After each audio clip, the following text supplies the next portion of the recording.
बिस्मिल्लाहिर्रहमानिर्रहीम अस्सलाम वालेकुम। मलक मुनीर हुसैन तुहाडे दोस्तां दी खिदमत विच हाज़र हाँ। अज सोशल मीडिया ते मैं जिहड़ा एक पोस्ट वेखी कि मौज़ा गाजीपुर का एक नौजवान जिसका नाम हयातुल्ला लिखिया सी, उस दे कोलों CIA शेखुपुरा ने 10 किलो चरस बरामद करके ते ओहदे ते FIR दर्ज कर दी थी।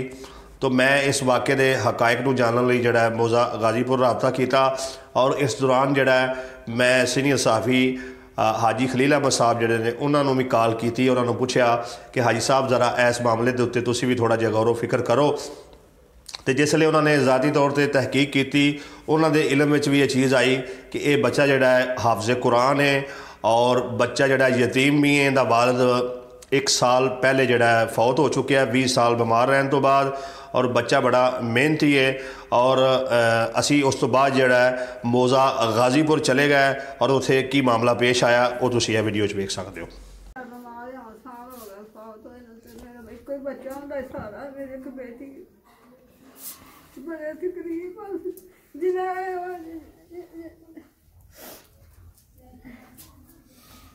गया, पर्चा हो गया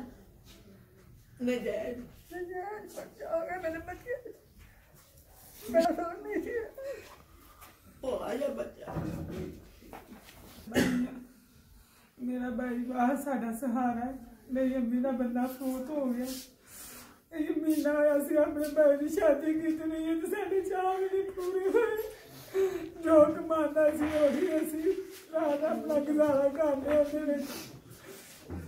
साढ़े भाई मेरे भाई ने अगे नजायज पर्चा होया, लादा तुसीं मेरे भाई का पर्चा खारिज कर दिया। डिप्टी वज़ीर आला पंजाब और डिप्टी शेखपुरा के साडी दरख्वास्त साडे नाल बड़ी ज्यादती हुई। साडी ते रोशनी इस बच्चे नाल हाफिज़े कुरान है, जिन्नू मर्जी पुछ लो पिंड आके। जी नाज़रीन, तुसी वीडियो वेखी और बच्चे की वालदा का बयान सुनिया, बच्चे की हमशीरा का बयान सुनिया और अहले इलाका जिहड़े ने वो पिंड चों भी जाके इस नौजवान हाफिज़ हयातुल्ला मुगल के बारे तहकीक कर सकते हैं कि ये बच्चा किवें दा है। बच्चा नहायत ही शरीफ, ईमानदार और मेहनती इंसान है और अपने घर का जिहड़ा इस वेले कल्ला कफील है। इस बच्चे की जिहड़ा शादी है वो तकरीबन 1 महीना जिहड़ा पहले हुई है और बच्चा मेहनत करके रिज़्क़े हलाल कमांदा है।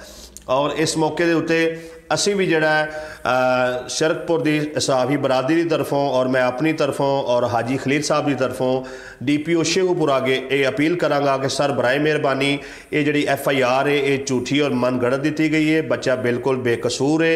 इस FIR नूं जिहड़ा खारिज किया जाए और दोबारा तहकीकात कीतियां जान और असल जिहड़े मुजरम ने उन्हां तक पहुँचा जाए। बराए मेहरबानी इस वीडियो नूं शेयर करो और अपनी राय का इजहार ज़रूर करो।